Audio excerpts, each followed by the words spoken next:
Bom dia. Vamos dar início à primeira mesa do segundo dia.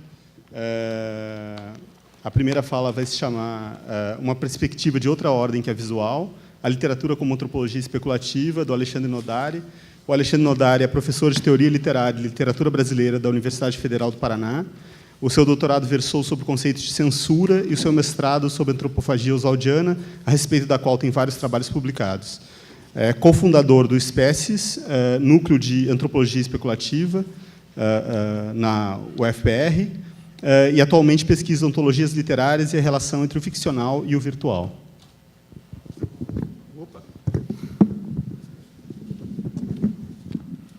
Bom dia a todos. Está funcionando? Tá. Queria primeiro agradecer ao Sters e à Verônica pelo convite, não só por isso, mas também pela organização do evento e da exposição. O meu contato com a obra do Eduardo Vieira de Castro começou há mais ou menos uns 10 anos atrás, por intermédio do Sérgio Medeiros, que há muito tempo trabalha a relação entre literatura e antropologia. E, à época, eu estudava a obra, ainda estudo, mas começava a estudar a obra do Oswald de Andrade, e a obra do Viveiros veio confirmar uma intuição minha, que era uma intuição de que as intuições oswaldianas sobre a antropofagia não eram meras intuições.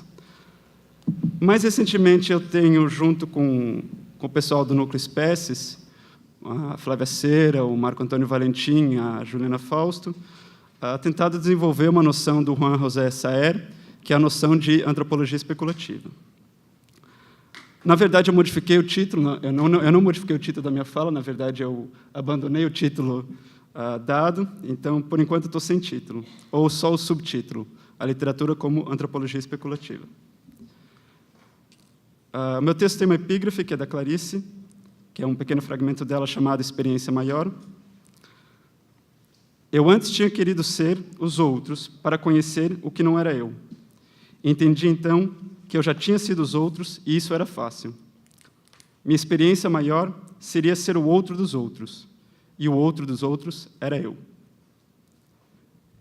Em Um Nativo Relativo, Eduardo Vieira de Castro caracterizou seu famoso artigo sobre o perspectivismo, os pronomes cosmológicos e o perspectivismo ameríndio, como um exercício de ficção antropológica.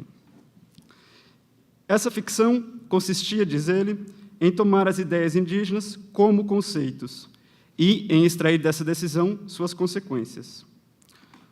O objetivo desse esforço, segundo ele, era equivocar nossas noções ocidentais de humanidade, subjetividade, perspectiva, natureza e cultura, fazendo, diz ele, o discurso do nativo funcionar dentro do discurso do antropólogo, de modo a produzir reciprocamente um efeito de conhecimento sobre esse discurso. Equivocar na medida em que, diz Eduardo nas Metafísicas Canibais, o equívoco não é o que impede a relação, mas o que afunda e a propele. Uma diferença de perspectiva. Traduzir é presumir que há desde sempre e para sempre um equívoco. É comunicar pela diferença, em vez de silenciar o outro, ao presumir uma univocidade originária e uma redundância última, uma semelhança essencial. A ficção antropológica consistiria, portanto, nessa tradução equivocante, nessa reconfiguração operada em nosso pensamento pelo pensamento do nativo. Ou seja, o procedimento tradutório em jogo envolvia, diz Eduardo, uma dimensão essencial de ficção, pois se tratava de pôr em ressonância interna dois pontos de vista completamente heterogêneos, o do nativo e o do antropólogo, deslocando ambos nesse movimento. A minha hipótese aqui é de que essa ressonância diz algo, ainda que em germe, sobre o estatuto ontológico da ficção. O Eduardo salientava, a respeito do perspectivismo, que essa ficção é antropológica, mas sua antropologia não é fictícia. Ao que eu gostaria de acrescentar, que tal ficção antropológica talvez contenha também o esboço de uma antropologia da ficção.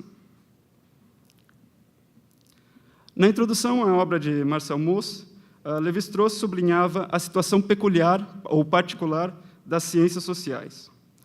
Por um lado, assim como nas ciências físicas, o observador é ele próprio uma parte da investigação, da observação. Ou seja, o sujeito da investigação também é parcialmente seu objeto, interfere no objeto, né? O ponto de vista constitui ou altera o objeto. Mas, por outro lado, Lévi-Strauss dizia que o caráter intrínseco do objeto das ciências humanas possui uma espécie de ambiguidade constitutiva. O seu objeto, as sociedades humanas, são, ao mesmo tempo, objeto e sujeito. Dito de outro modo, o objeto das ciências humanas é também um ponto de vista. A dificuldade que se colocava para Lévi-Strauss é a da observação do etnógrafo ter como parte integrante a apreensão subjetiva que o nativo tem do próprio objeto, ou seja, a si mesmo.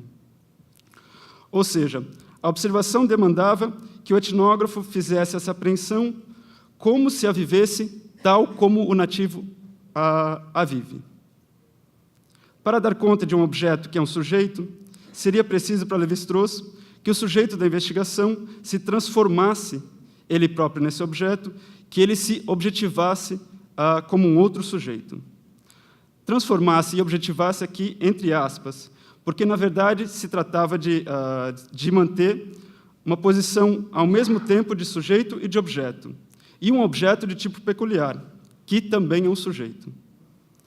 Desse modo, a gente poderia chamar essa operação que o Lévi-Strauss chama de objetivação, a gente poderia chamar de obliquação, a passagem do pronome reto, eu, ao pronome oblíquo, mim, e não simplesmente uma passagem do eu ao tu, uma transformação de fato, né? Pois o desafio é manter uma posição transversal, ser ao mesmo tempo e conjuntamente sujeito e objeto, eu próprio e mim outro. Tal exercício hipotético e ficcional de perspectivismo, entre aspas, seria possível para Lévi-Strauss porque a posição do antropólogo, a sua cultura ou sociedade, é contingente. Enquanto ser humano, ele poderia ser o nativo, diz o Lévi-Strauss. As milhares de sociedades que existem ou existiram na superfície da Terra são humanas, e por essa razão participamos delas de forma subjetiva. Poderíamos ter nascido nelas, e podemos, portanto, buscar compreendê-las como se nelas tivéssemos nascido. Diante de um outro, portanto, o eu se vê diante de um eu possível. Mas esse eu possível, esse outro, implica algo mais. O que queremos dizer quando dizemos que temos diante de nós outro, isto é, um outro como eu? Se perguntava Ortega y Gasset, para logo responder. Isso implica que esse novo ser é um eu, um ego, mas ao mesmo tempo é outro, alter. É um alter ego. Um eu que não sou eu, mas que é precisamente outro. Portanto, não eu. O que o alter ego mostra a mim, a ego, é a existência de um mundo alheio ao meu, um outro mundo, no qual eu sou um objeto, no qual o eu é um outro. O eu, desse modo, seria um deítico, a marcação por excelência da posição locucionária do mundo em que se fala, né? E o Oswald dizia, o cosmos parte do eu. Uma perspectiva, mas não a perspectiva sobre o mundo, e sim a perspectiva de um mundo, para retomar uma diferenciação entre relativismo e perspectivismo feito pela Débora e pelo Eduardo. Nesse sentido, segundo Viveiros, a tarefa do antropólogo consistiria em traduzir essa possibilidade, esse eu possível, esse mundo possível, em uma virtualidade. Traduzir um eu e um mundo possíveis em um eu e um mundo virtuais. Diz o Eduardo em um nativo relativo. Os problemas reais de outras culturas são problemas apenas possíveis para a nossa. O papel da antropologia é o de dar essa possibilidade lógica, o estatuto de virtualidade ontológica, determinando, ou seja, construindo, sua operação latente em nossa própria cultura. É importante frisar que possível e virtual não são sinônimos, mas indicam modos ontológicos completamente distintos. Enquanto possível é aquilo que pode ser e se opõe ao real, o virtual é aquilo que, sem ser, tem os efeitos do ser, a eficácia do ser. Assim, por exemplo, a realidade virtual não é a realidade, mas tem os efeitos da realidade.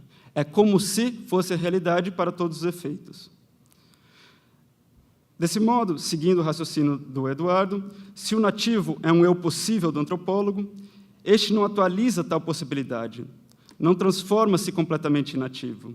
Antes, o antropólogo traduz essa possibilidade em um eu virtual, o que implica obliquar-se nesse eu virtual, tomando como um ponto de disjunção entre perspectivas diferentes.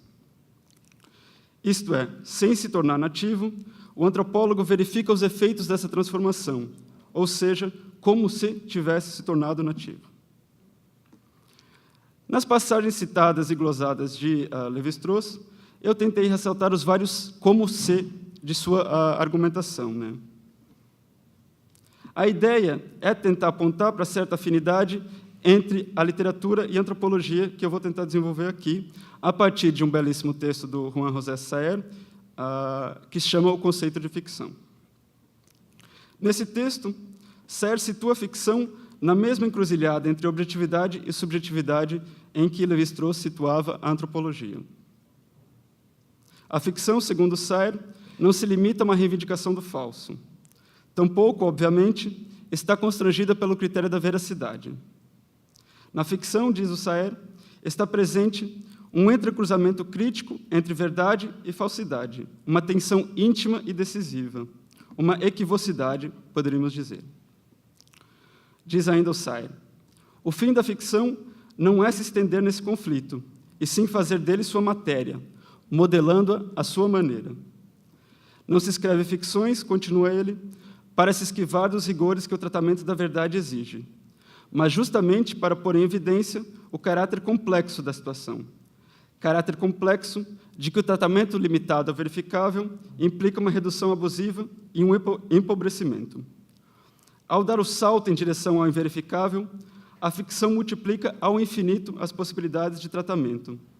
Não dá as costas a uma suposta realidade objetiva. Muito pelo contrário, mergulha em sua turbulência, desdenhando a atitude ingênua que consiste em pretender saber de antemão como é essa realidade. Não é uma claudicação ante tal ou qual ética da verdade, mas a busca de uma ética um pouco menos rudimentar. É como se o mundo verificável objetivamente fosse insuficiente para Saer, e o escritor demandasse tratar o universo à sua maneira, é uma expressão dele, ou seja, dotando de uma perspectiva. A ficção, diz ainda Saer, é um tratamento específico do mundo, inseparável do que trata, uma identidade total com aquilo que se trata. Ou seja, para Saer, toda perspectiva é isomórfica a seu mundo. E conclui Saer, por causa desse aspecto principalíssimo do relato fictício, por causa também de suas intenções, de sua resolução prática, da posição singular de seu autor entre os imperativos de um saber objetivo e as turbulências da subjetividade, podemos definir de um modo global a ficção como uma antropologia especulativa. Vamos tentar ver essa comparação entre antropologia e literatura proposta por Saer mais de perto. Por um lado, a ficção literária parece se dar pelo mesmo processo de obliquação que vimos no argumento de Lévi-Strauss. O autor literário se oblicua em narrador, em personagens, em heterônimos, etc. E, por sua vez, o leitor também se oblicua em todos aqueles que, num texto literário, dizem eu. Mas ambos, o autor e o leitor, fazem isso sem perderem completamente a sua posição subjetiva. O pacto ficcional implica, ao mesmo tempo e conjuntamente, uma consciência e uma inconsciência da ficção, ao mesmo tempo. Sem isso, a ficção se torna a mera verdade ou mera falsidade.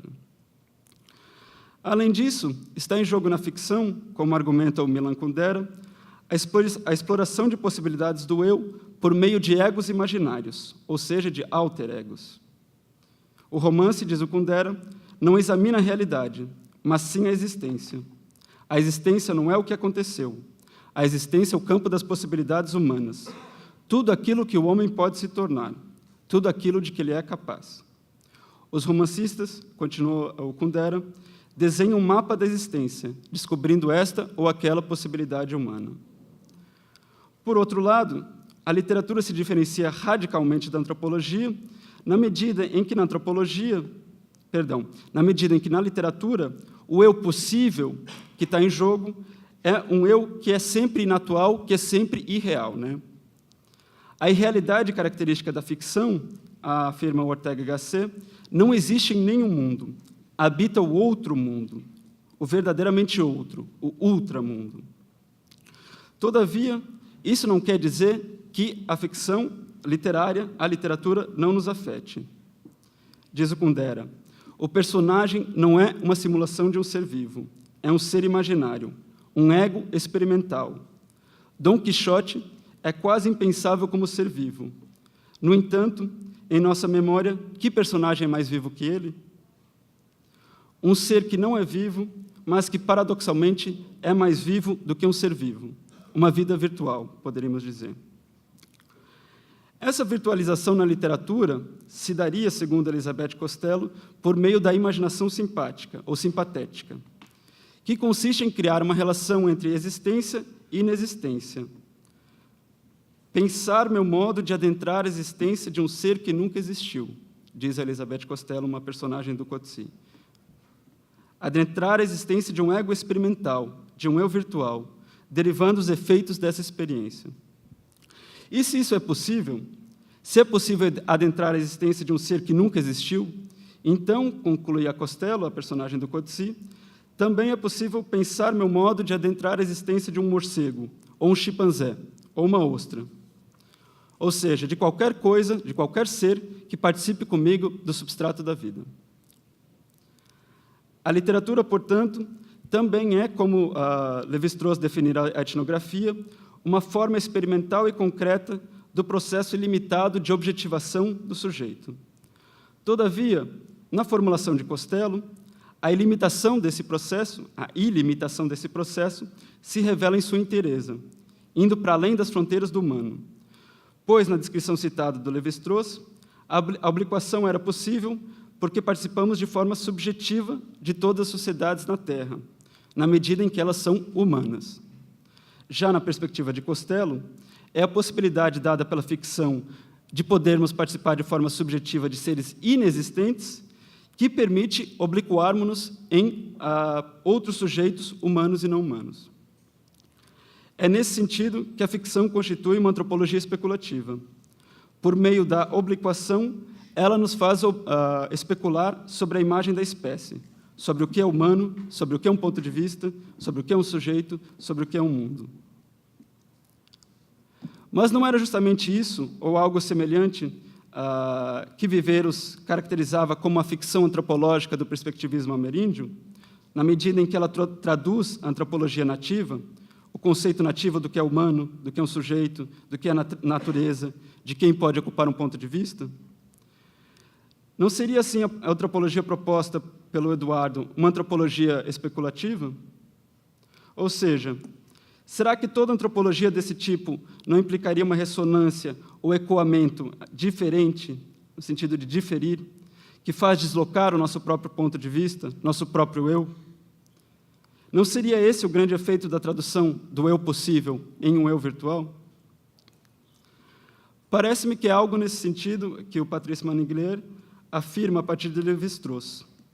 O ser é ser situável em um conjunto de alternativas ou variações de si mesmo. Ou, dito de outro modo, o eu atual, o sujeito, é apenas a posição relacional em um conjunto de eus possíveis. Mudando tal conjunto, modificando-se tal conjunto, modifica-se imediatamente o eu atual. Por isso, a capacidade do sujeito de se obliquar indefinidamente implica também uma transformação ontológica. Obliquar-se em um eu possível, traduzi-lo como um eu virtual, é variar a própria posição, variar o próprio ser. E o que eu estou tentando sugerir aqui é que um dos procedimentos dessa variação, ou um dos nomes dela, é ficção.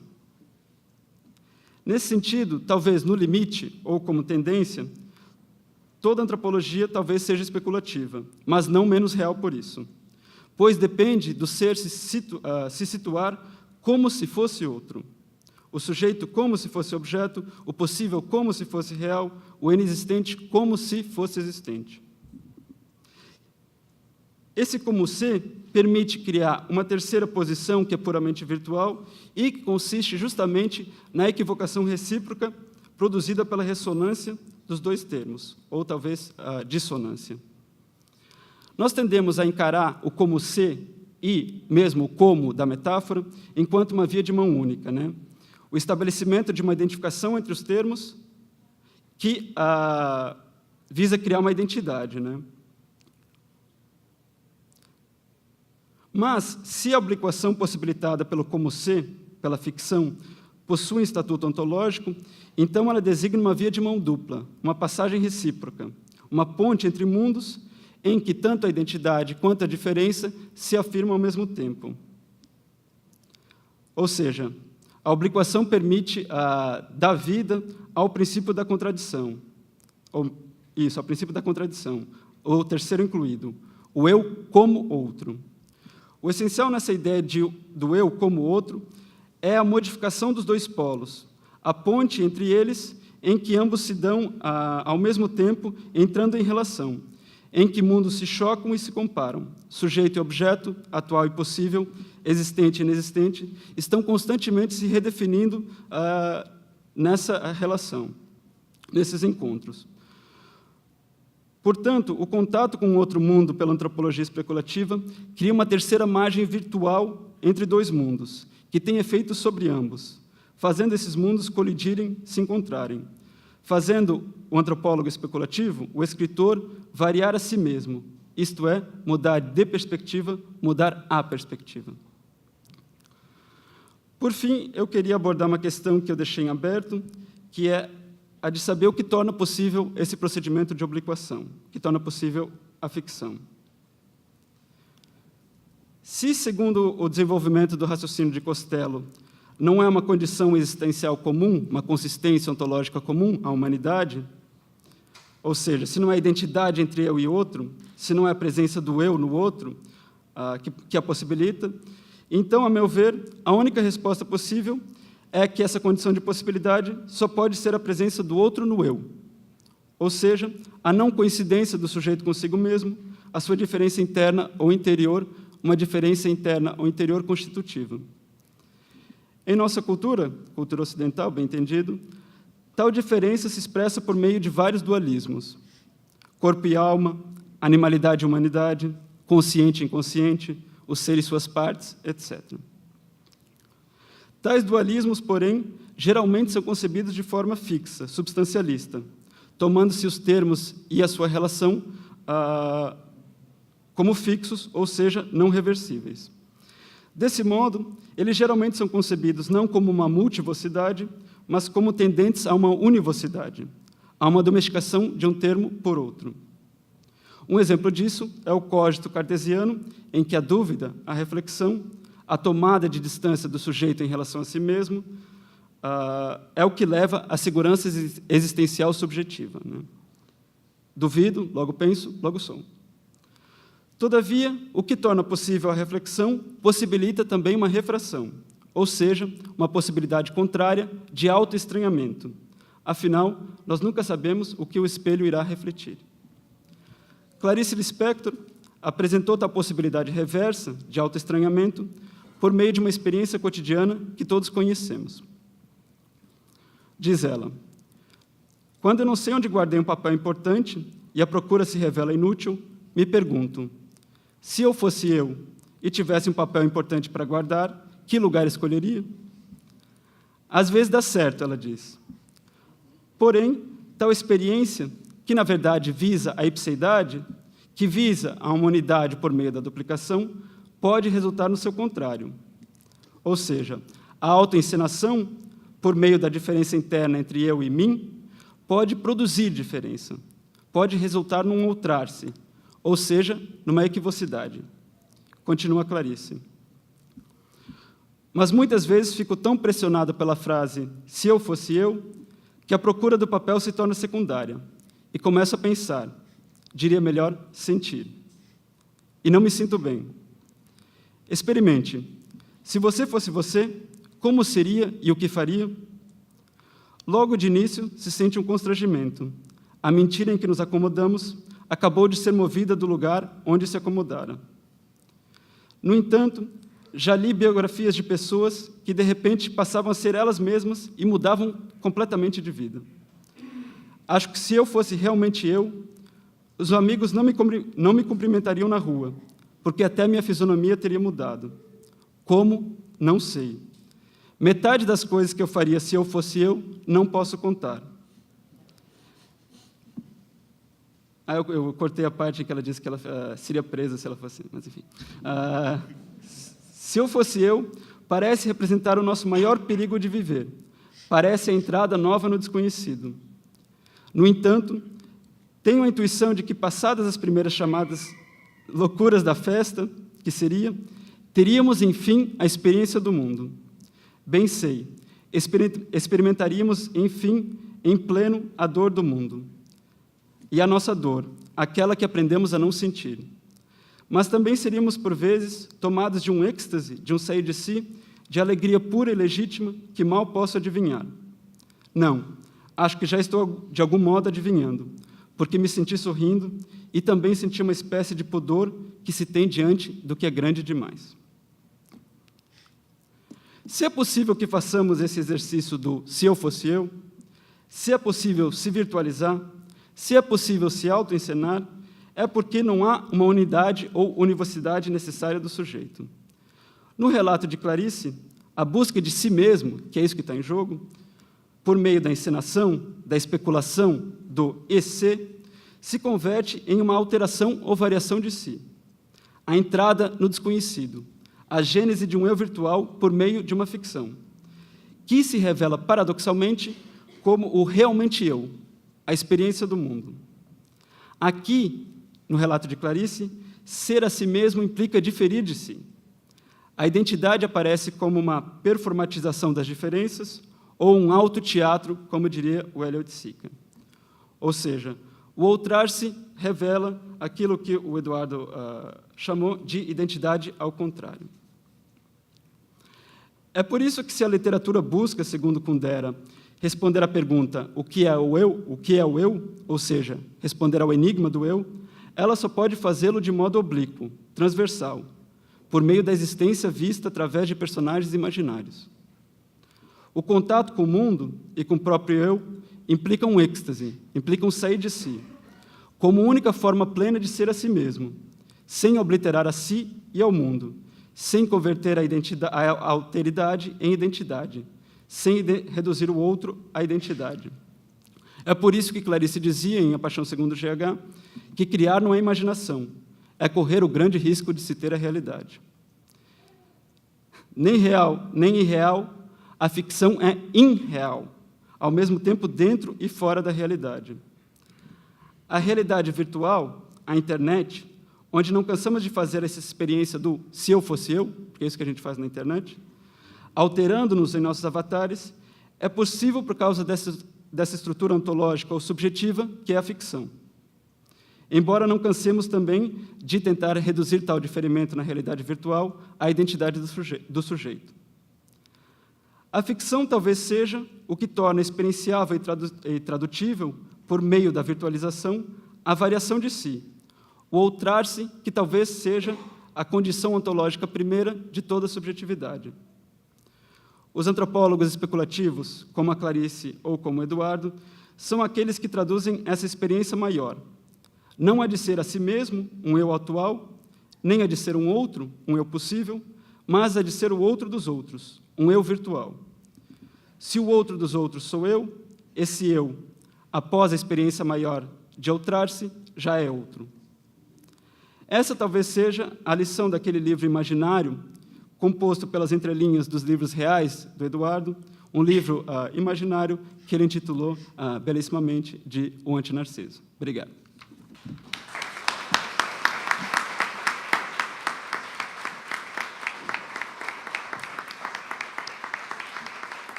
Bom, e agora vou passar para a segunda conferência de hoje, que é do Roberto Sular. O título é Complexo Oral Canibal, uma provocação para a teoria literária. Roberto Sular é professor doutor de teoria literária e literatura comparada na Universidade de São Paulo, é coautor dos livros Sereia de Papel, Visões de Ana Cristina César e Escrever sobre Escrever, uma introdução crítica à crítica genética. Organizou também o livro Criação em Processo, Ensaios de Crítica Genética, e desde 1993 dedica-se aos escritos de Paul Valéry e sua recepção entre os poetas brasileiros, o que o levou ao estudo da oralidade e da voz. Bom, gostaria de agradecer o convite, por tudo, por estar aqui, pela organização. E gostaria também de agradecer pela exposição, que coloca em jogo um cruzamento importante para se entender de que lugar falamos quando falamos no Brasil, quando se vê lado a lado diferentes regimes de historicidade que criam um espaço paradoxal de relação entre dois mundos. O mais evidente, as práticas culturais, as práticas contraculturais e o mundo ameríndio. Esse espaço paradoxal coloca em xeque o que entendemos por mundo comum, por Brasil, por corpus. Como disse Foucault, dizendo com Borges, o impossível não é a vizinhança entre as coisas, o impossível não é a vizinhança das coisas, mas o lugar mesmo onde elas podem avizinhar-se. Creio que esse lugar impossível é um bom mote para o percurso que propomos aqui. Uma leitura de A Imanência do Inimigo, tanto quanto possível atenta para a sua ressonância na teoria literária e aos seus desdobramentos na leitura das antropofagias de Herberto Helder. Creio que, tanto na exposição quanto no complexo oral canibal, que dá título a esta fala, o que vemos é um gesto político raro que envolve a constituição de uma cena enunciativa ou expositiva, em que a própria cena de fala se tornou contraditória. Elaborado desde a tese Araueté, Os Deuses Canibais, esse complexo oral se delineia como a possibilidade de troca de posições entre matador e vítima, instaurando um modo de escuta do funcionamento da voz no mundo ameríndio, que reverberará longamente para se desdobrar com Tânia Stolze de Lima na formulação do perspectivismo. As canções Araueté, a Zawin Maracã, a música dos inimigos, retomadas depois na Imanência do Inimigo, encenam a transformação do matador em cantor, cuja performance vocal com ritmo binário e linha melódica monótona estabelece um plano de consistência que sustenta a complexa variação de posições colocadas em jogo. A canção, suscitada pelas palavras do matador e repetida pela comunidade masculina, produz um primeiro plano de enunciação, no qual o matador se confunde com o cantor, que recebe o canto vindo da vítima. Mas o cantor cruza ainda uma outra série, pois o sujeito do enunciado não é o cantor, senão a vítima Araueté morta pelo matador que vai ser morto. Entre a performance vocal e o deslocamento do enunciado, a enunciação, como morto, se torna uma posição vicária que transita pela indeterminação dos sujeitos, postos como possibilidade de troca das posições matador-vítima. Como não há uma enunciação da enunciação, nem uma voz última que barre o fluxo infinito dessa reverberação, temos uma posição não determinada a ser infinitamente atualizada e que secreta o tempo na forma da vingança.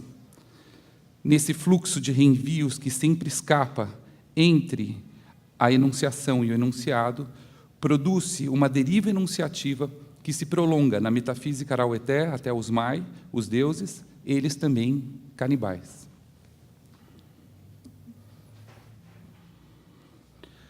A questão é que não é fácil saber quem está falando ou mais com quem se está falando. Na boca que canta, fala uma boca que não falará mais, por uma boca que já não fala. No entanto, todas essas falas estão virtualmente presentes em um jogo complexo de citações. O que muda é o corpo, que atualiza as posições em uma defasagem contínua.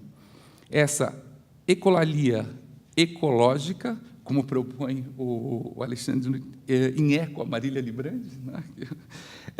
Ela desloca o cerne da construção psicanalítica da voz. Seja porque aqui não há algo da ordem de um superego, um resto de voz que escapa na relação com a lei e que identificamos com a voz de Deus da matriz judaico-cristã, seja porque, como tentaremos mostrar adiante, na matriz greco-latina, aqui representada pela voz de Eco, sobretudo como retomada ao lado de Narciso na versão de Ovídio, Eco não produz uma diferença intensiva, capaz de deslocar a voz em uma economia geral da alteridade. Como propõem Alain Didier Weil, Jean-Michel Vivès e Rick Porge, a voz se constitui na relação com o outro, em um circuito topológico no qual podemos rastrear a passagem por um chamar, ser ouvido. a escuta do outro que transforma o grito puro em um chamado, e que, no mesmo movimento contínuo, se desdobra em um ouvir ser chamado. Então, é chamar, ser ouvido, ouvir, ser chamado. O que esses psicanalistas têm mostrado é que ficaríamos presos nesse circuito se não fosse a possibilidade de um ponto surdo que permite, por um lado, a dobra reflexiva do ouvir-se. Lembremos que, para o Derrida, ouvir a própria voz é a definição mesma de consciência. E que, para Milad em Dólar, a suposição de unidade nesse ouvir-se é a fórmula elementar do narcisismo. Por outro lado, o desdobramento desse ouvir-se, continuam esses psicanalistas, cria a possibilidade de um outro modo de fazer-se ouvir, fazer-se chamar. O que vemos no complexo oral canibal é uma radicalização desse movimento que não tem como polo determinante a produção de uma voz interior autoidêntica, mas que se projeta continuamente para o exterior, pela passagem mesma daquela enunciação que sobra, né, o lugar do morto, né, que os lacanianos chamariam da voz como objeto A, e que nunca é apropriável. Pelo contrário, ela se exapropria, ela passa de corpo em corpo.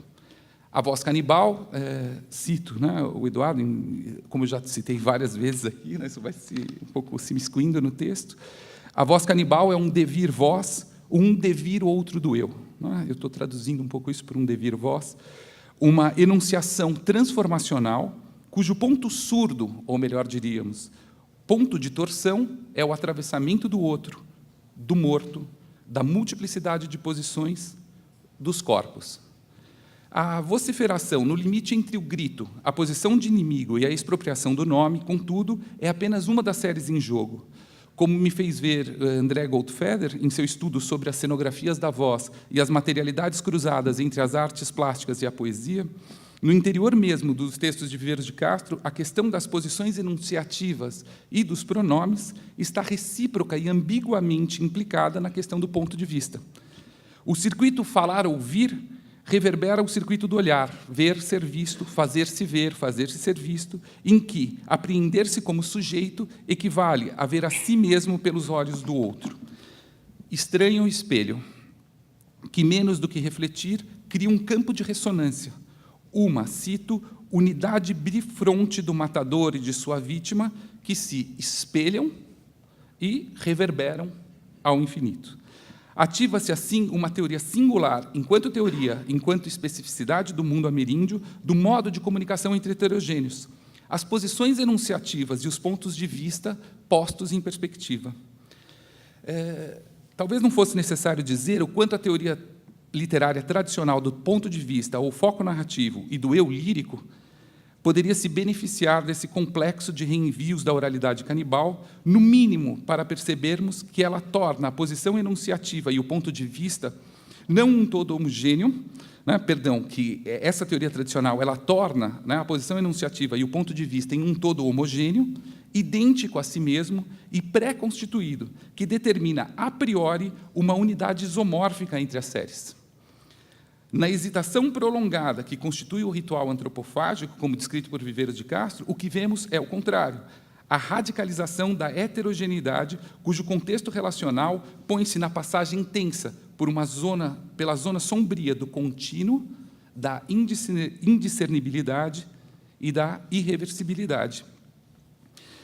Creio que é nesse ponto que a poética do xamanismo amazônico, proposta por Pedro Cesarino, abre caminhos importantes ao apontar para uma multiposicionalidade enunciativa de uma voz falível, não una, divisível, que nos permite pensar em uma partilha do sensível, onde não se trata de tornar dizível o indizível, nem de tornar visível o invisível, mas de um fazer que se instaura no cruzamento do dizer e do ver e na sustentação da relação com a indizibilidade e com a invisibilidade.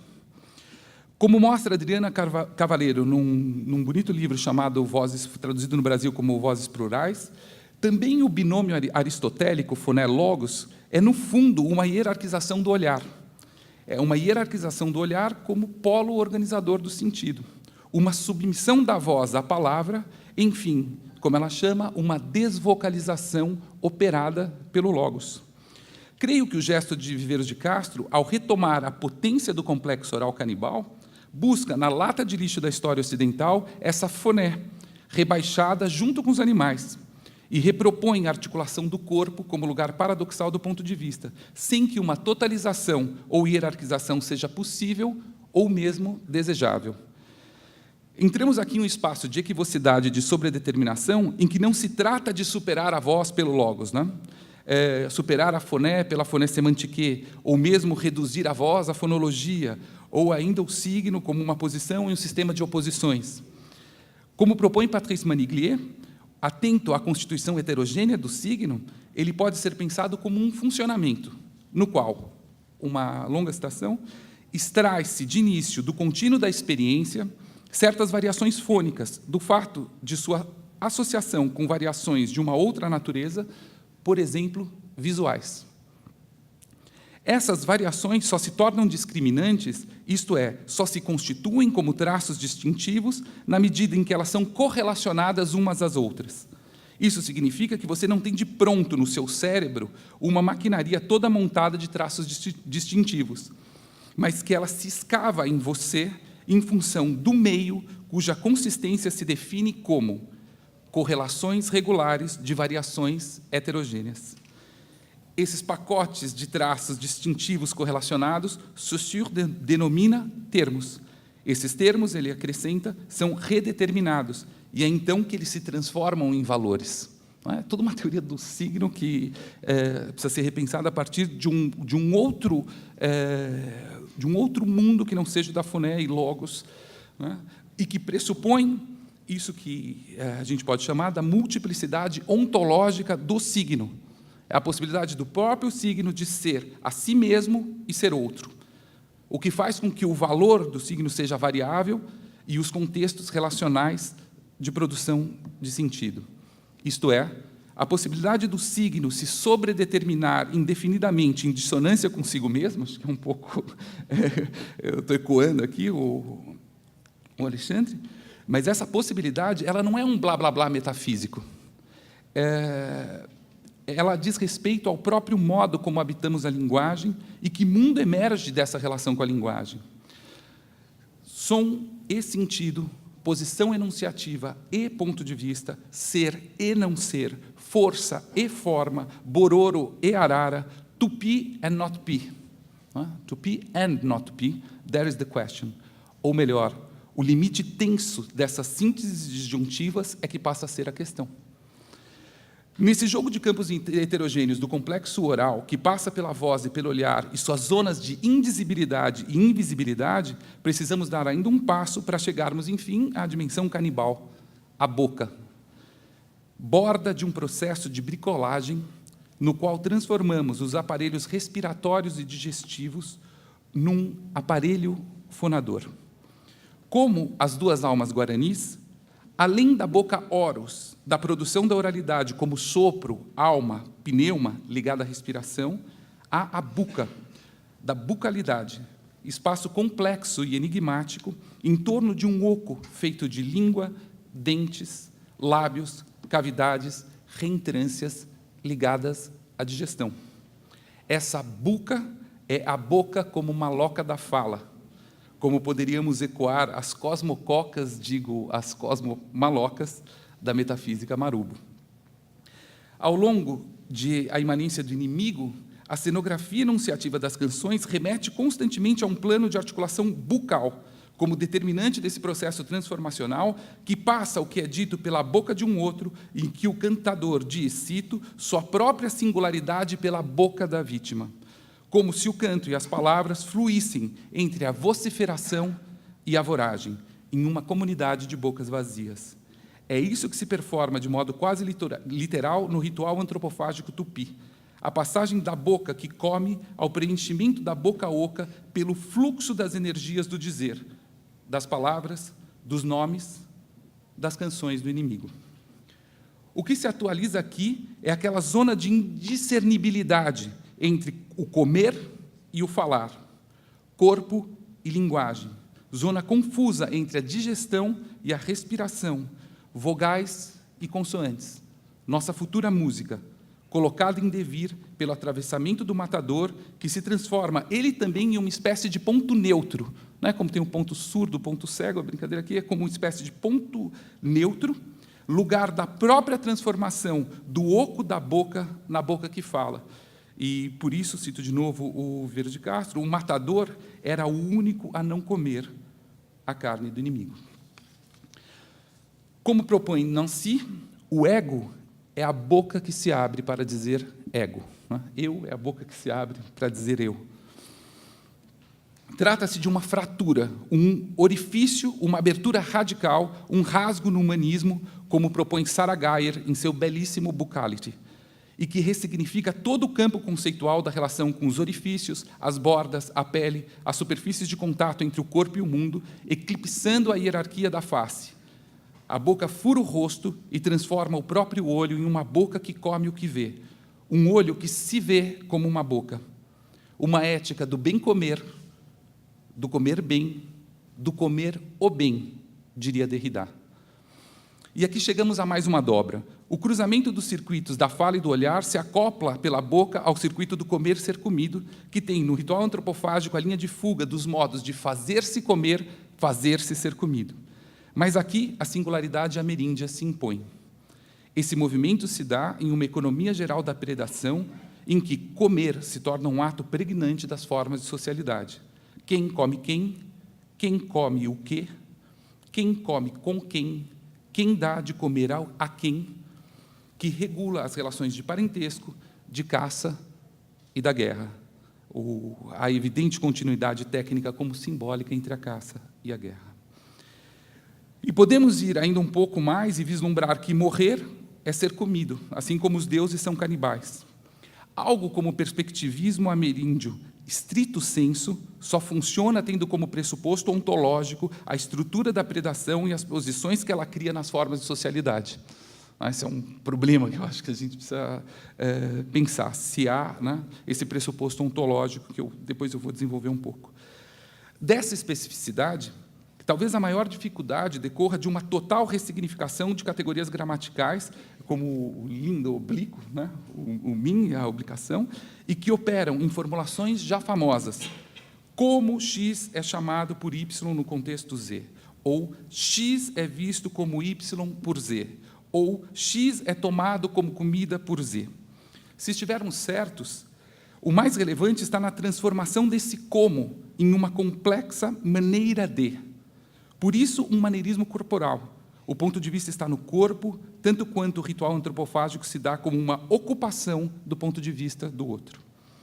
Temos aqui o como uma categoria modal, que não trata de uma proporção, senão de uma troca de posições, na qual são os corpos dos termos relacionados que mudam. Uma troca de posição na qual são os corpos dos termos relacionados que mudam.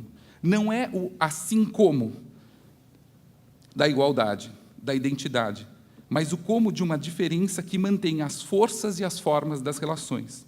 O como, onde ressoa o curioso homônimo do verbo comer na primeira pessoa do singular. Ver como não é ver de, saber desde onde se olha, pois de é uma preposição que significa do alto, de cima, precedente de, enfim, de uma origem. Ver como é ver com o, no jogo de relações com outros modos de mirar, sem um olhar de cima que tudo vê e subsume os pontos de vista como campos de projeção dessa onividência. Ver como é produzir um fluxo de ressonâncias não hierárquicas de conexões parciais entre a bucalidade, o olhar e a voz, para ficarmos só nessas passagens mais pregnantes, ou, de um modo mais amplo, entre os corpos e os afetos e afecções que os constituem. Esse ver como atravessa o espaço geométrico e permite enxergar por figuras topológicas, cuja aparência exterior não é o traço determinante, mas sim a ecológica das relações de trocas internas e externas dos corpos e o espaço que se produz na e pela relação entre os corpos.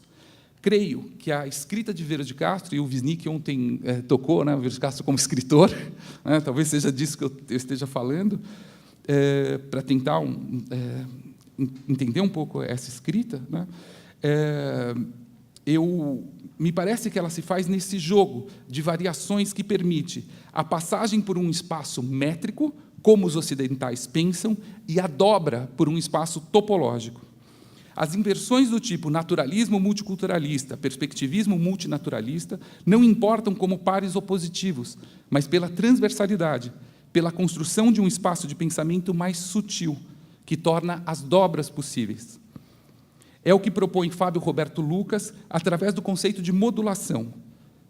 Ele propõe a modulação como um outro modo do como, nem contínuo, nem discreto.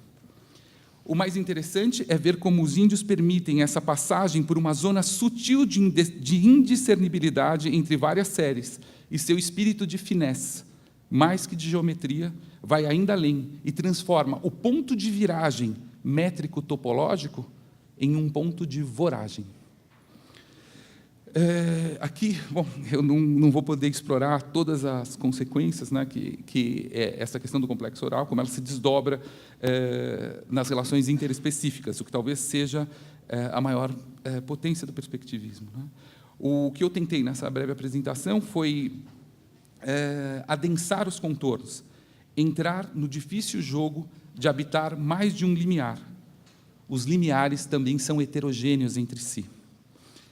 Mas cheguemos, enfim, a uma escuta das variações infinitesimais de um antinarciso como mote para a leitura das antropofagias de Herberto Helder, de 1971, o ano me parece importante, né? A gente parece que em torno dessa década de 70, parece que está muito, né, no nosso colóquio aqui. E na versão, porque o Herberto Helder sempre reescrevia todos os textos continuamente, os textos nunca são iguais a si, literalmente. Então, eu vou analisar a versão que consta no ofício cantante. Mas aqui, pelo tempo, começaremos em média res, mesmo porque não há nada da ordem da origem que esteja em questão. Essas antropofagias, no plural, colocam em variação o próprio gesto antropofágico. Isso é todo o meu argumento, né? Não há uma só antropologia, há modos, né, de ser antropófago. E é como variação interna dessa antropofagia que elas potencializa a relação com o complexo oral canibal. Uma poesia onívora come o heterogêneo e o dissonante. Ela vive de um ver como, que envolve tanto o mundo quanto a linguagem, em um vir a ser em que diferentes mundos e diferentes modos são acionados em defasagem contínua. Porque eu, o mundo e a língua somos um só desentendimento.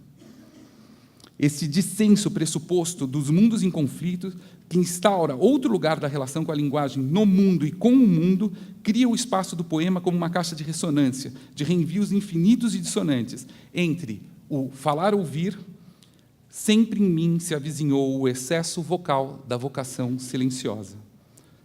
Carnificina, silenciadora da obra, mas transformou-a.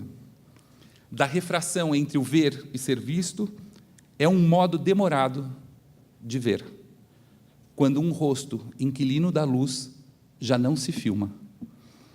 Dos curtos circuitos ver-falar, um universo ao qual é possível assistir, ver, como se vê o que comporta uma certa inflexão da voz. De comer, falar, as palavras como possibilidades de respiração, digestão, dilatação, movimentação. Tudo atravessado por essas bocas antes do comer e do falar. Meu tema é esse, não o ouro, mas a boca. Eu lembro que um dos primeiros livros do Herberto Helder se chama A Colher na Boca.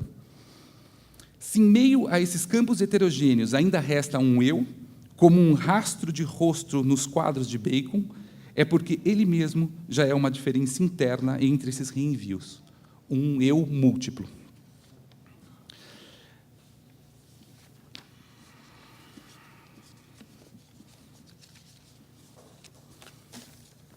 Só uma aguinha.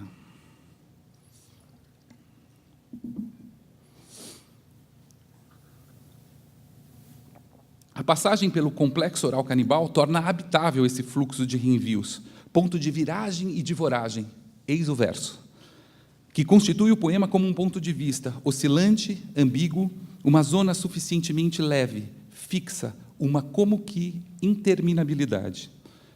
Ou ainda, o poema como um corpo, como uma roupa, como um corpo que vestimos, não como incorporação, mas como excorporação. Não somos possuídos pelo poema, mas cedemos o nosso corpo a ele. O poema como pele, limiar de uma dupla torção, essa é a expressão do Herberto Helder, de uma antropoautofagia. Veja-se que, depois de passar pelo complexo oral canibal, e mesmo tendo passado do canto ao poema, isso é decisivo na minha fala, né? Também ler se torna um ato perigoso de troca de posições, pois, ao menos nessas antropofagias, nunca se sabe ao certo quem é sujeito, que corpo acede ao ponto de vista, que mundo está em vigor. Permitam-me uma algo longa digressão. Mas, em um momento de Araueté, Os Deuses Canibais, o Viveiros de Castro sugere que perpassa o ritual antropofágico o desejo impossível de fazer coincidir corpo e signo. E talvez não seja mera coincidência que a grande questão dos anos 60 e 70, especialmente da contracultura, seja a tentativa algo desesperada de fazer coincidir arte e vida. No mundo da poesia, isso nos levou a ter que fazer uma escolha dentro de alternativas infernais dadas pelos concretos, né, via Mallarmé, né, numa leitura muito parcial do Mallarmé e do poema como objeto concreto, em que eles querem chegar a um ato de linguagem que seja a própria vida. E, por outro lado, os marginais, que querem chegar em uma experiência de vida que seja a própria linguagem. Acho que a força do Viveiros de Castro, do Herberto Helder, do Hélio Oiticica, né, como foi dito ontem, é nos tirar dessas e de muitas outras alternativas infernais. Talvez no mundo ocidental, o poema seja um dos poucos objetos vistos como sujeitos não suficientemente interpretados. A dificuldade toda é se pressupor a priori o que é esse sujeito, e não se perguntar sobre o poema como um ponto de vista, de que mundo ele é o ponto de vista e qual o ponto de vista do poema sobre o ponto de vista. E, mais, ter uma escuta atenta, capaz de torcer o nosso ponto de vista pelo ponto de vista do poema. Ainda há muito o que pensar sobre a potência do perspectivismo para pensarmos a poesia. Mas, ao nos tirar da dicotomia universalismo-relativismo, né, concretos marginais, seria instigante pensar a historicidade da poesia com essa variação ontológica e o próprio poema como uma ontologia variável. Mas, se aceitamos o equívoco como condição, os modos de controlar a equivocidade é que passam a ser o problema. São esses modos de controle da equivocidade que dão ao poema sua força. São eles, quando a gente pensa o poema como limiar, como espaço de relação, como modo de relacionar as relações, que fazem do poema alguma outra coisa diferente dele mesmo. E daí a sua força. O que se oblitera nos binômios corpo-signo, arte-vida, é um espaço topológico transformacional implicado no nossa futura música. Ou seja, uma zona de opacidade, de indeterminação, de indiscernibilidade, por onde passa a posição vicária do morto, o ponto de vista da morte, que torna o movimento perspectivístico possível.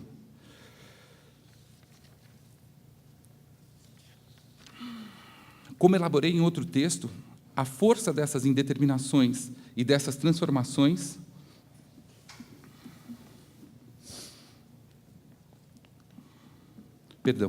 Como elaborei em outro texto, a força dessas indeterminações e dessas transformações está ligada à concepção da antropofagia como uma potente teoria do luto. É isso que eu estou propondo, né? Há uma fresta de morte que faz girar a festa antropofágica. Esse devir voz, devir corpo das palavras do poema, implica um longo trabalho de elaboração da posição vicária do morto. É preciso criar os mortos, diria Helder, ou o roteamento dinâmico dos fatores destrutivos, diria Oswaldo. Passagem pelo ponto neutro, cego, surdo, por onde a enunciação pode se colocar em devir, onde a linguagem esculpe outros corpos nos corpos, onde os corpos se excorporam em outros pontos de vista. Cito o Herberto: somos um reflexo dos mortos. O mundo não é real. Para poder com isso e não morrer de espanto, as palavras. Esse luto pelas palavras, das palavras, no furo da boca que fura o rosto e esculpe outro corpo no corpo, esse luto antropo-autofágico a produzir uma outra ontologia. Só se sai do narcisismo por outro regime ontológico de corporeidade. E aqui eu caminho para o final da minha fala.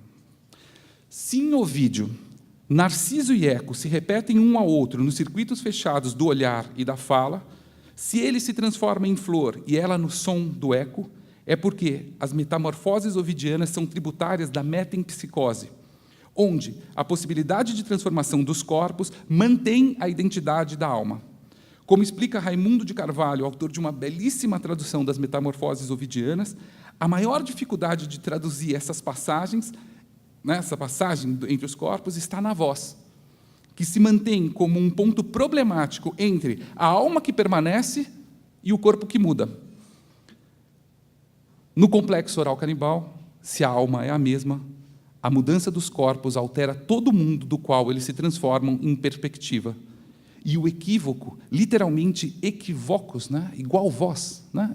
O termo equívoco é literalmente isso, né?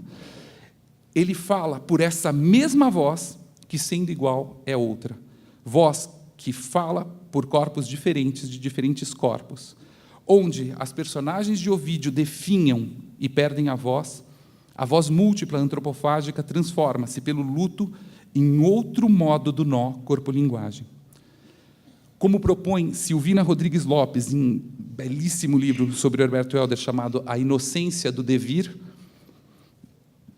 ela diz o seguinte: a impossibilidade de aceitar aquilo que Ovídio designa por metamorfose dos seres em novas formas deve-se à imposição de um sentido à história, que é, ao mesmo tempo, uma epopeia do espírito na sua superação sensível.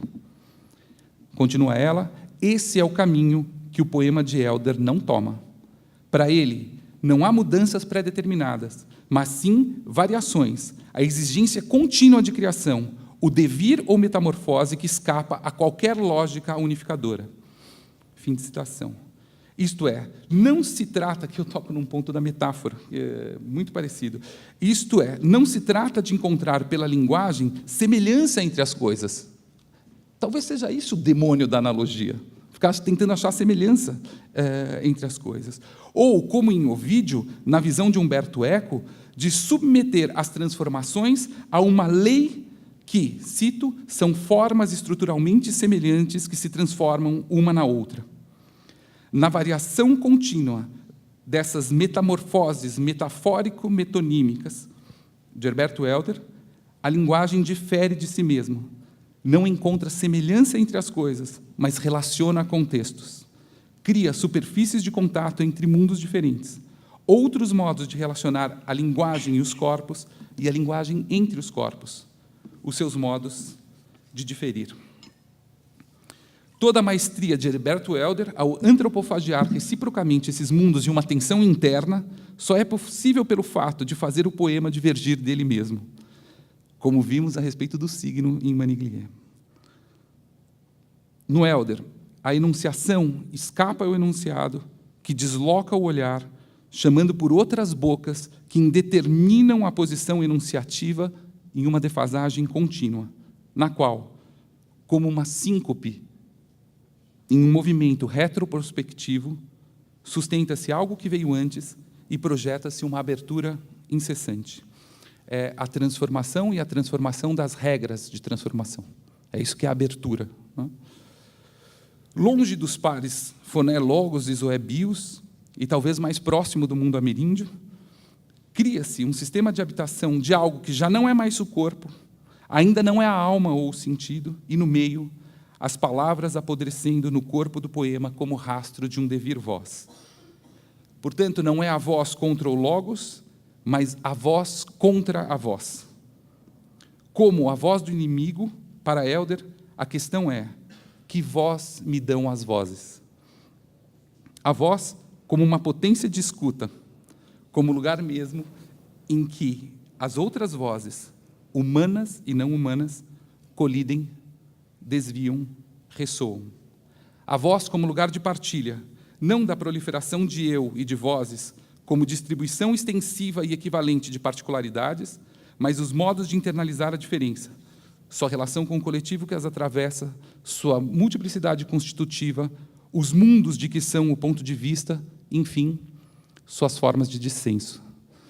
E aqui eu termino numa releitura do Rancière, como eu comecei. E se terminamos pela voz e falamos de dissenso, é porque a dimensão do político exige hoje a constituição de uma outra cena enunciativa, em que a própria cena de fala se mostra contraditória, resultado da conjunção de mundos heterogêneos e de perspectivas cruzadas, pautadas na equivocidade entre esses mundos, do gesto político do qual o mármore e a murta é espantoso. Como afirma Rancière, é isso que chamo de senso, não um conflito de pontos de vista, nem mesmo um conflito pelo reconhecimento, mas um conflito sobre a constituição mesma do mundo comum. A reinvenção do político passa pela reinvenção dessas cenas conflitivas de enunciação de mundos heterogêneos, como, de algum modo, tentamos fazer aqui, irisando os contornos, tentando infletir a linha divisória, são citações do Viveiros, não? Irisando os contornos, tentando infletir a linha divisória em uma curva mais complexa, diferindo, claro, foi isso que eu tentei fazer, diferindo o canto araueté, o ritual antropofágico tupi e os poemas de Herberto Helder, como possibilidade de habitarmos a historicidade da própria variação, a transformação das transformações, mesmo da antropofagia, e vivermos sua alteridade mútua, seu solo incomum, seus muitos e tensos limiares.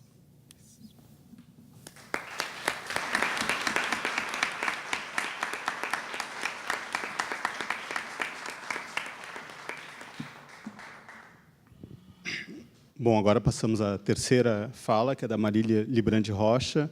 O título é O Ouvido Antropofágico e o Eco Poético. A Marília Librandi Rocha é professora de literatura brasileira na Universidade de Stanford, é autora do livro Maranhão Manhattan, Ensaios de Literatura Brasileira, de 2009, e organizadora da antologia Poemas Vida, de 2008. É coeditora da revista Elipsis, prepara a antologia de ensaios Transpoetic Exchange, Haroldo de Campos, Octávio Paz e Other Multiversal Dialogues, e está escrevendo o livro Ecopoetics, Writing by Ear and the Acoustic Novel in Brazil. É isso. Passo a palavra à Marília. Obrigada. Eu não sei se está muito alto, dá para ouvir assim? Tá bom, né? Ok. Então, bom, eu gostaria, não é, de realmente agradecer com uma enorme alegria que eu estou aqui e agradeço. Tá ruim? Mais perto? Ok. Então, é com uma enorme alegria que eu agradeço o convite do Eduardo e da Verônica, e que eu agradeço ao SESC, a organização, em especial ao amigo Fernando Lyon, que cuidou, teve uma organização impecável. Então, muito obrigada, realmente é um privilégio enorme. E eu queria dizer também, antes de começar, que é um privilégio no sentido de que, quando eu saí do Brasil em 2007 para 2008, não é, eu fui com a condição de levar na bagagem o perspectivismo multinaturalista com os textos do Viveiros, não é, e tenho convivido com eles lá fora. E então essa é a primeira oportunidade que eu tenho de estar aqui com vocês partilhando as minhas pesquisas. E um recado aos tradutores, não é, que eu sei que estão com o texto, e ecoando a fala anterior, não é, o recado é que eu diria que, se eu fosse eu teria organizado um textinho assim, bonitinho, com início, meio e fim, mas como nem sempre a gente coincide com a gente mesmo, eu vou fazer alguns cortes aqui, provavelmente, e vou também fazer alguns enxertos, né? Então, muito bem. Antes de falar do tema atual, o ouvido antropofágico e o ecopoético, rememoro brevemente meu contato com a obra de Viveiros de Castro, que vem me acompanhando, então, nos últimos anos. Em 2008, eu escrevi o ensaio Maranhão-Manhattan, uma visão dissonante da literatura brasileira, em que eu falava do poeta maranhense Joaquim de Souza Andrade, de seu poema Huguesa, e, em seguida, abordava a potencialidade que a teoria ameríndia do perspectivismo e do multinaturalismo trazia para repensar a distinção realidade-ficção na teoria da literatura. O que eu desenvolvi ali, escrevi de modo mais denso, num texto chamado Escutar a Escrita, que foi publicado na revista O Eixo e a Roda, aqui no Brasil, no qual eu reli a cena de Lévi-Strauss com o chefe em Ambiquara, narrada em Tristes Trópicos, no famoso capítulo A Lição de Escritura, e advogava, como diz o subtítulo desse meu texto, por uma teoria literária ameríndia. Sugeria, então, pensar o perspectivismo multinaturalista como uma política da imaginação. A pergunta que, de certo modo, orientava meu texto era não o que é a ficção no mundo ameríndio, mas como o mundo ameríndio pode ajudar a repensar o que é a ficção para nós. Portanto, numa pesquisa, né, que casa bastante com o que vem sendo falado aqui. Quer dizer, a ideia é que, se a pluralidade de mundos, né, a realidade é continuamente reversível, logo instável, logo não pode ser o ponto de partida único ou fixo para o pensamento e as ações. O que torna, eu pensava assim, não é, esse pensamento ameríndio mais afim e, portanto, mais apto a entender os princípios do que chamamos ficcional, justamente porque os termos se correlacionam, né? Perspectivismo, metamorfose, transformismo e alteridade. Assim, ao invés de pensar a ficção em relação a uma realidade que existiria previamente à sua inscrição discursiva, eu sugeri a possibilidade de pensar, então, a ficção nos seus próprios termos como criação de mundos, como um mundo que existe de modo distinto do nosso, mas que existe virtualmente para nós e, diria, efetivamente para os seres de ficção. Então, de algum modo, também propunha uma antropologia da ficção como leitores, né? Quase como se a gente visitasse o campo da ficção a cada leitura.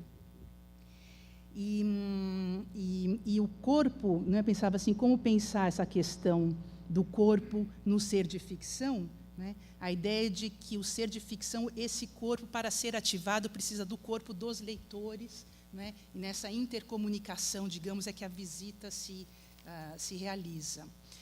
Por último, eu gostaria ainda de citar um texto que vai ser publicado agora num livro em inglês chamado Activist Writing.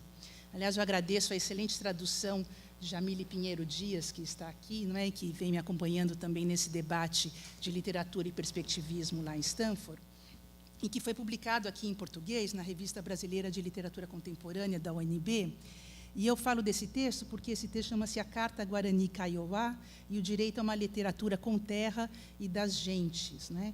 Eu relembro nesse texto a história da carta que circulou nas redes sociais em 2012 e que causou, não é, um efeito das pessoas passarem a assumirem o nome Guarani Kaiowá, num relato absolutamente dramático do grupo de Pielito Cui Mibaracai, solicitando, né, nas margens do rio Jogi, que o governo federal decretasse a sua morte coletiva e trouxesse tratores para cavar uma cova bem grande, onde eles seriam enterrados, porque eles não sairiam dali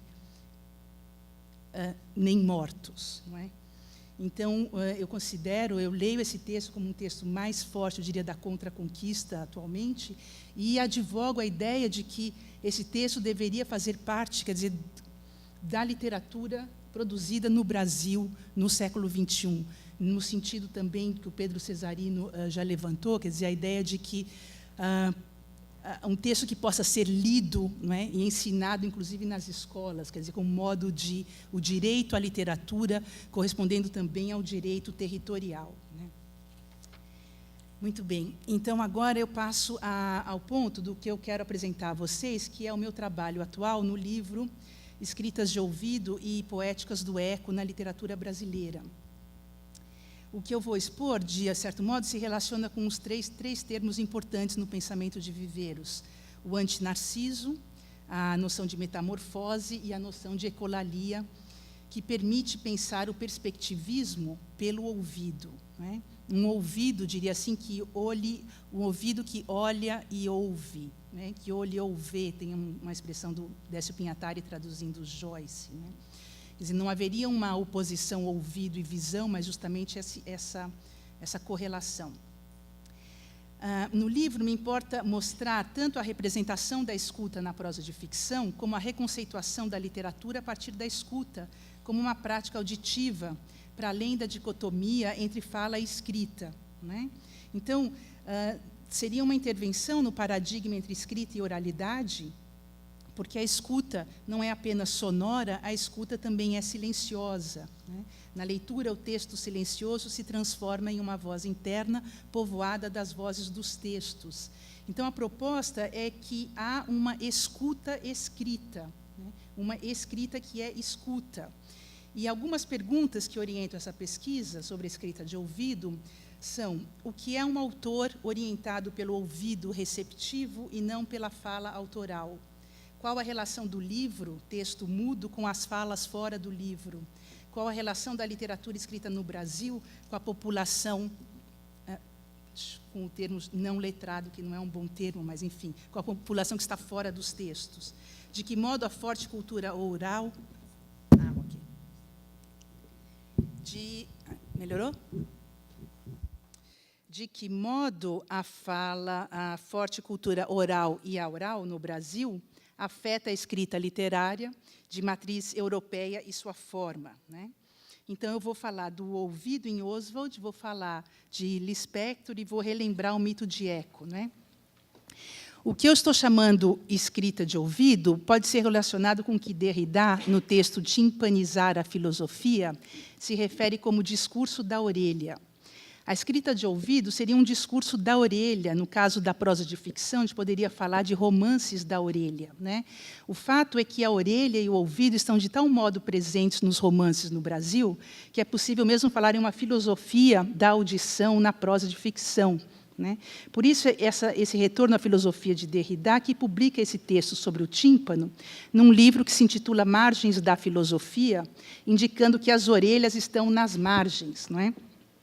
E o texto filosófico de Derrida é acompanhado, nas margens, de um ensaio poético de Michel Léry, que fala sobre a forma do ouvido na natureza, no mito de Perséfone, a diferença da linguagem falada da linguagem cantada, termina falando do impacto da invenção do fonógrafo, não é? Timpanizar a filosofia é, assim, aproximá-la de uma sabedoria do ouvido expressa na prosa poética ou na ficção, né? Então, nesse caso, afirmo que há uma sabedoria do ouvido na prosa de ficção no Brasil, nos romances da orelha, né? Que eu pretendo ressaltar. Passo agora, então, a falar do ouvido antropofágico em Oswald. Ouvido atinado com os erros de português, Oswald acentua uma ética estética da audição que reverte o processo da catequese.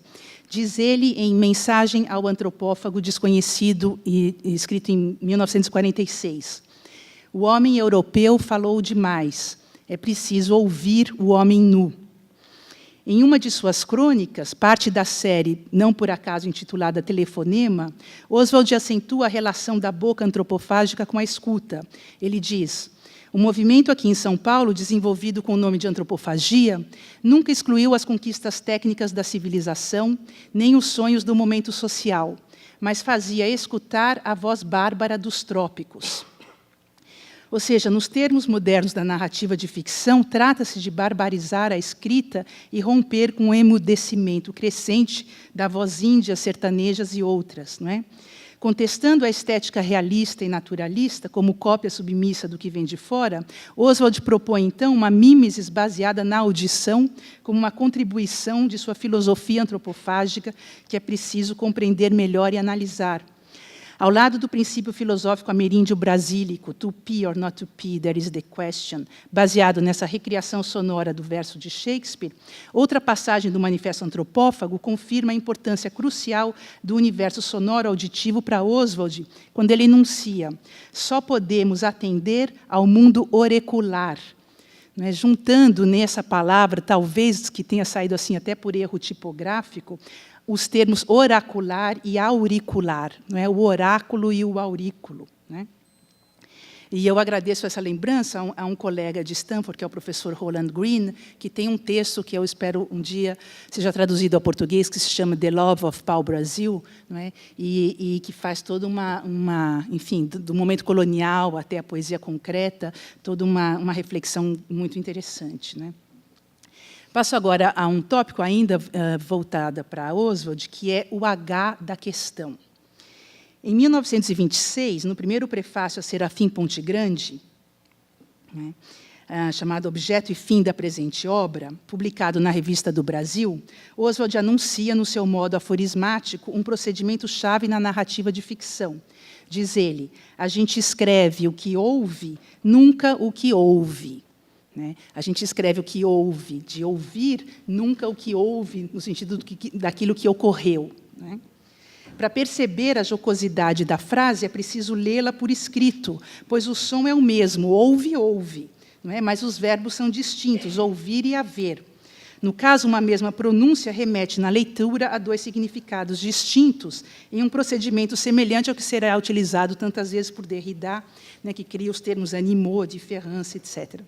Assim, a frase de Oswald, então, precisa ser lida para ser entendida, ou ouvida, estabelecendo uma relação intrínseca entre a esfera sonora e os textos impressos mudos.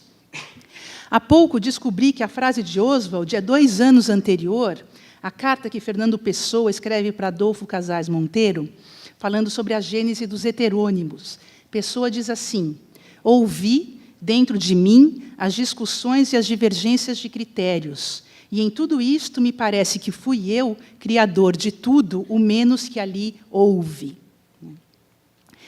Bem, de modo muito agudo, e isso vai ter reflexo, claro, nessa noção o que é um autor baseado na audição. Não é? De modo muito agudo ou grave, Oswald está anunciando, então, uma diferença crucial entre a escrita de invenção, de descoberta e transposição, como ele diz, e a escrita da história, dedicada a uma compreensão posterior do que houve. Ou seja, ele estabelece uma diferença entre a percepção auditiva, que seria, então, característica da ficção, e a representação histórica. Por que é que a ficção estaria mais próxima da escuta do que outros tipos de narrativa? É uma das questões, né? Importa ressaltar, no momento, que tanto na frase do Oswald, como no prefácio do seu romance, como o prefácio que Guimarães Rosa escreve a Tutameia, encontramos uma mesma diferença entre ficção e história, baseada na presença ou na ausência dessa letra silenciosa H, em ouve, ouve. Não é? No caso de Rosa, em história com E e história com H. Não é? Como diz Rosa, a história não quer ser história, a história, em rigor, deve ser contra a história. A história, às vezes, quer ser um pouco parecida com a anedota. Não é? Para Rosa, as histórias ficcionais devem estar próximas da anedota para combater os pesadelos da história. Não é?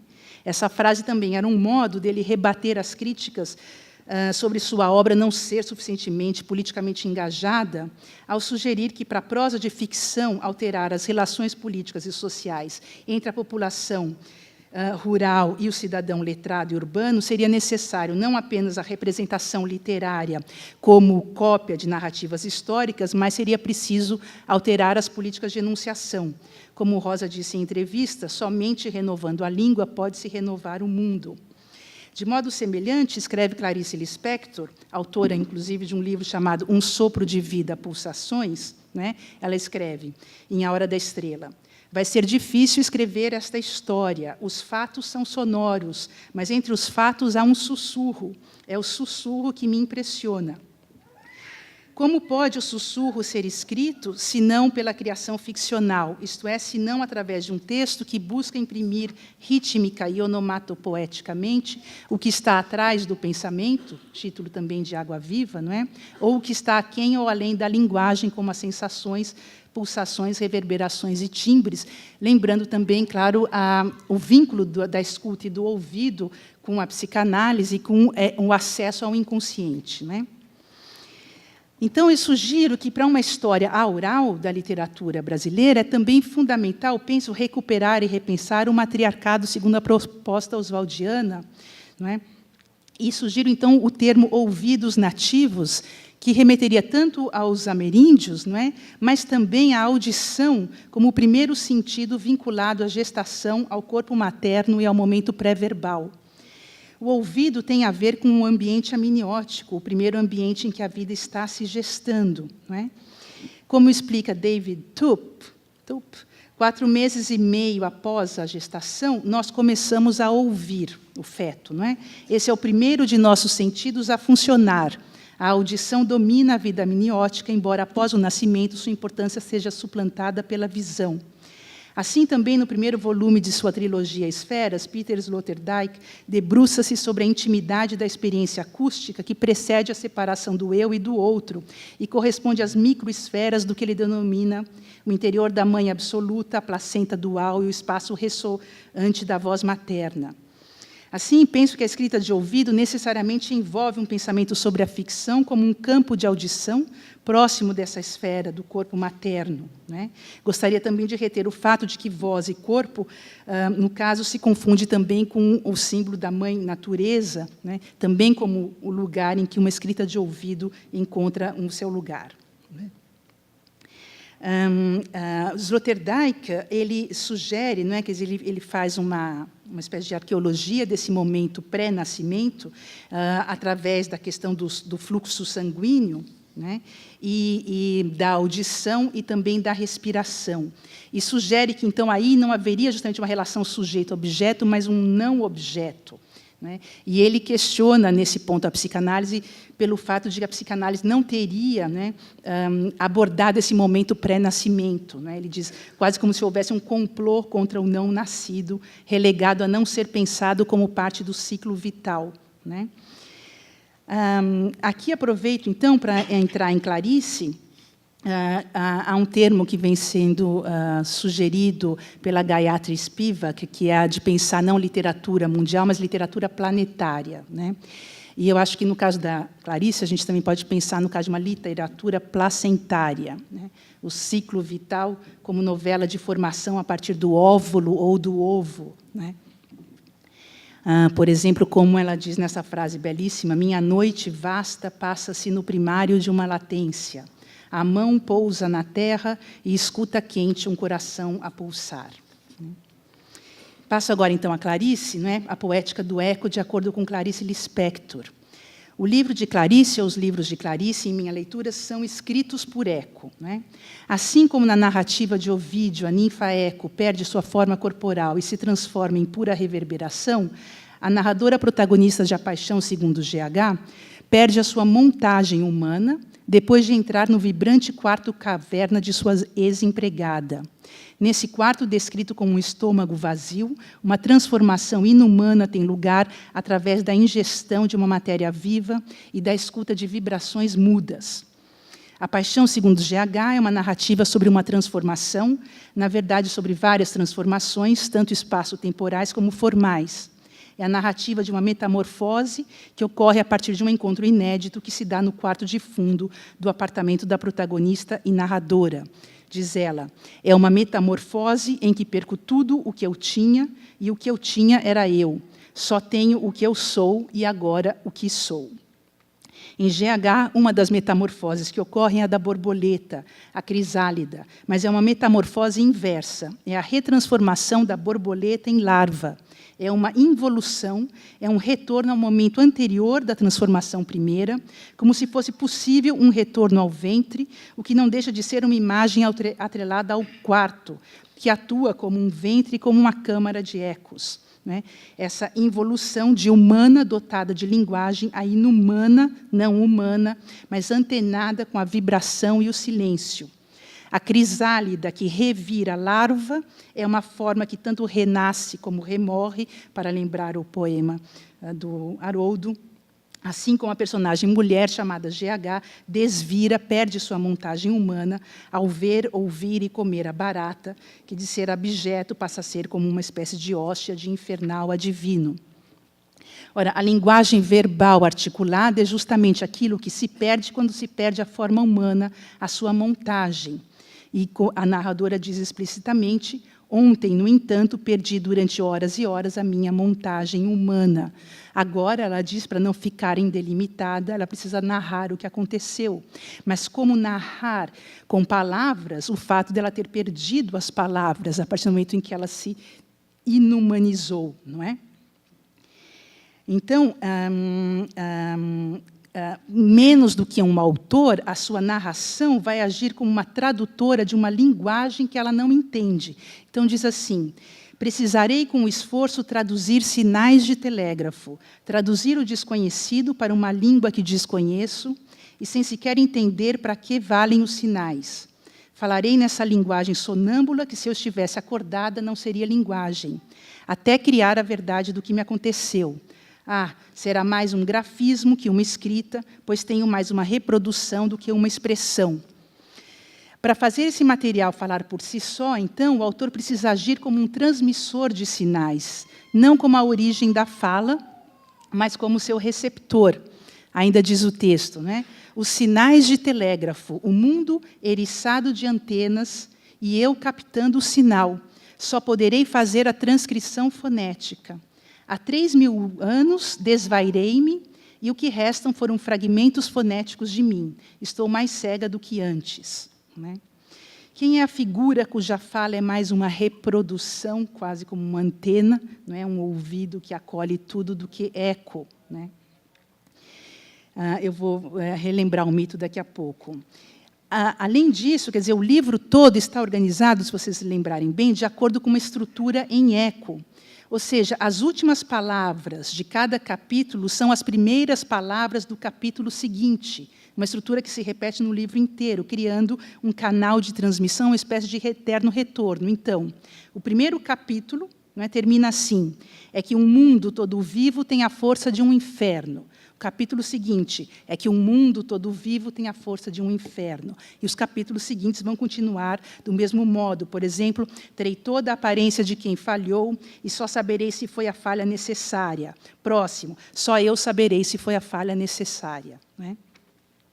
Além disso, no quarto, não é, a personagem sente a vibração do calor. A vibração do calor, diz ela, era como a vibração de um oratório cantado. Só minha parte auricular sentia. Cântico de boca fechada, som vibrando surdo, como que está preso e contido. Amém, amém. É então que a barata começa a emergir, diz o texto. Toda uma vida de atenção acuada reunia-se agora em mim e batia como um sino mudo, cujas vibrações eu não precisava ouvir, eu as reconhecia. Como se pela primeira vez, enfim, eu estivesse ao nível da natureza. A natureza, o que eu gostava na natureza, era o seu inexpressivo vibrante. E essa é a imagem que ela dá para o mundo. O mundo só não me amedrontaria se eu passasse a ser o mundo. Se eu for o mundo, não terei medo. Se a gente é o mundo, a gente é movida por um delicado radar que guia. Né?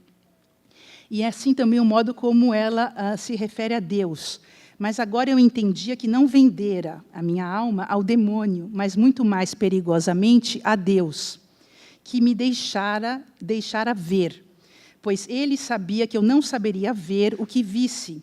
A explicação de um enigma é a repetição de um enigma. Então, de novo, vem a repetição do eco. Né? O que és? E a resposta é és. O que existes? E a resposta é o que existes. Né? Por fim, uma última citação. Quem, como eu, sabia que nunca havia mudado de forma desde o tempo em que me haviam desenhado na pedra de uma caverna. Chego aqui, então, à história de Eco, que eu vou relembrar brevemente e vou terminar citando o Leminski. Né? O mito de Eco vem narrado no terceiro livro das Metamorfoses de Ovídio. Ovídio é o primeiro narrador do mito que une Eco e Narciso. Né? Ele inspira-se em Lucrécio, que descreveu as imagens no espelho como simulacro e as imagens acústicas como reflexão. Portanto, reflexão acústica, eco, seria o equivalente da reflexão visual, logo eco e Narciso. Então, o mito. Eco era aquela que falava em demasia. Ela tinha o dom retórico de entreter com a fala a deusa Juno, ou Hera, para impedir que a deusa flagrasse Júpiter, ou seja, Zeus, com as ninfas nas montanhas, onde ele ficava se divertindo. Né? Quando descobre que Eco usava dessa astúcia verbal para enganá-la, Juno resolve puni-la, retirando-lhe o dom da fala. De tagarela, digamos assim, Eco torna-se incapaz de começar um diálogo e apenas pode repetir as últimas palavras pronunciadas por outrem, né? Então, mais ou menos no texto, a tradução que eu encontrei, não é? Que eu adaptei um pouco, a ressoante eco, ninfa loquaz, que ao ouvir não pode ficar calada, mas também não pode ser a primeira a falar quando alguém diz algo. Das muitas palavras que seus ouvidos acolhe, ela repete apenas o final das frases que ouviu, né? Ou sua natureza impede que ela fale primeiro, mas a deixa apenas acolher e ecoar as palavras que ouve. É nessa condição de quase mudez que Eco se apaixona por Narciso. E a astúcia poética de Ovídio faz com que a repetição das últimas palavras de Narciso por Eco pareça uma resposta e não uma repetição, né? Como é que está de tempo? Então, na tradução de Davi Jardim Júnior, o diálogo ocorre do seguinte modo, não é? Por acaso, o adolescente, separado, Narciso, né, separado do grupo fiel de seus companheiros, perguntara: aqui não há alguém? Há alguém, respondera Eco. Ele se admira e olha em torno. Vem, grita muito alto. Eco repete o convite. Ele olha para trás e, não vendo ninguém aproximar-se, pergunta: por que foges de mim? E ouve as mesmas palavras que dissera. Insiste, e, iludido pela voz que responde à sua convida, vem para junto de mim, unamo-nos. A nada, Eco respondera com mais boa vontade, unamo-nos. Ajunta o gesto à palavra e, saindo da floresta, avança para abraçar o desejado. Ele foge e diz ao fugir: afasta-te de mim, nada de abraços, prefiro morrer, não me entrego a ti. Eco repetiu somente: me entrego a ti.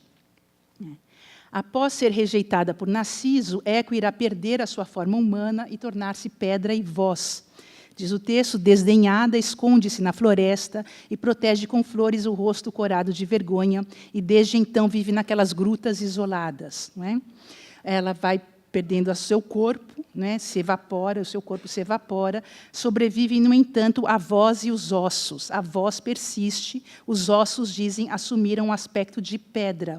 Assim, ela se esconde nas florestas e não é vista nas montanhas, mas é ouvida por todos, é o som que ainda vive nela.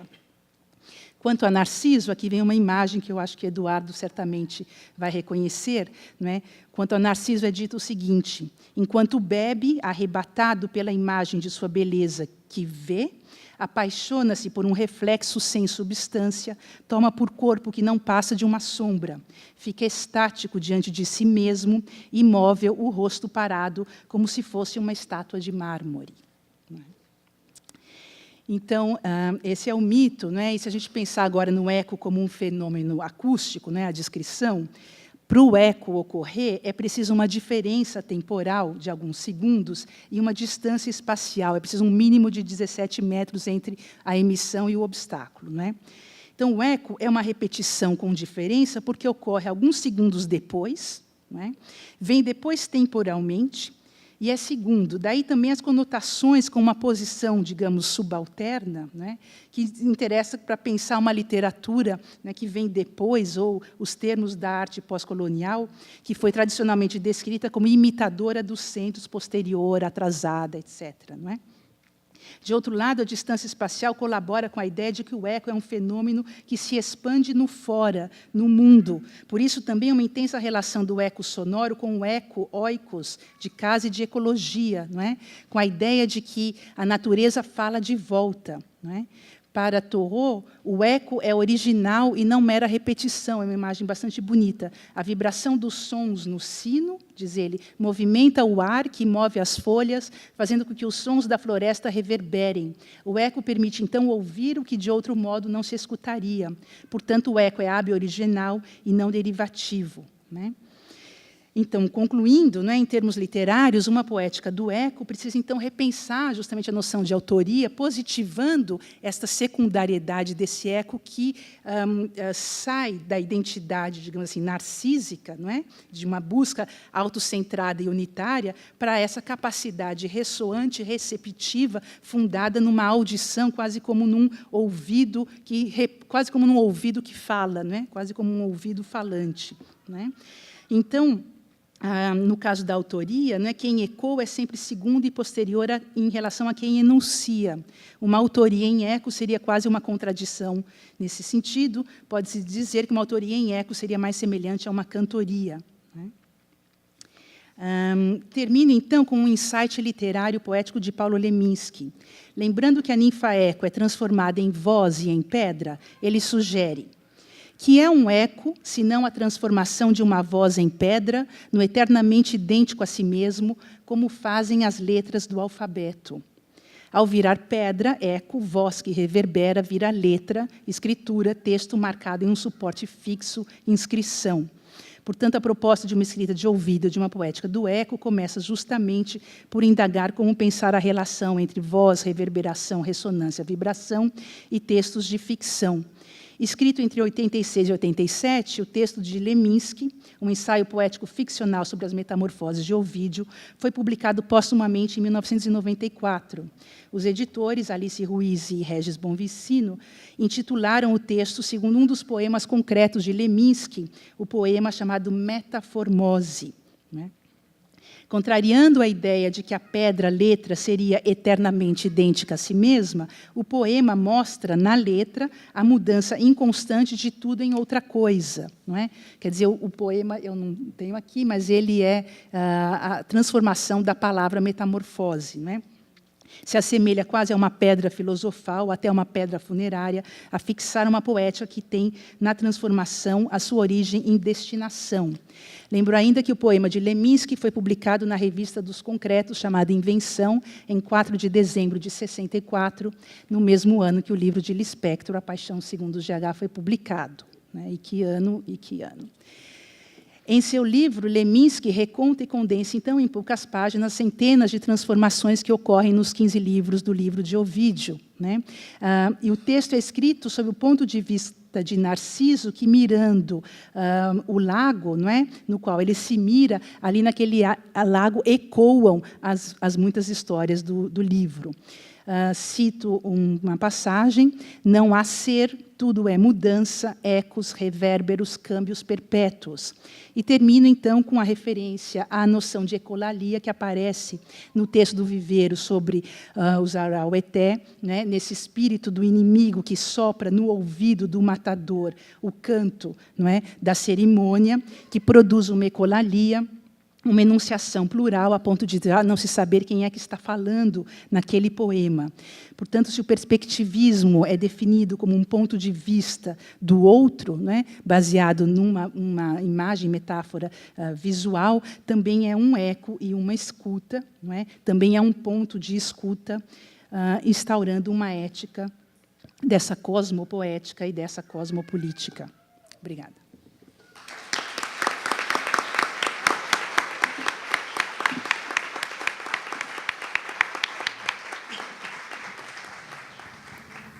Bom, então, agradeço mais uma vez. Bom, então a gente continua agora à tarde, às 14h.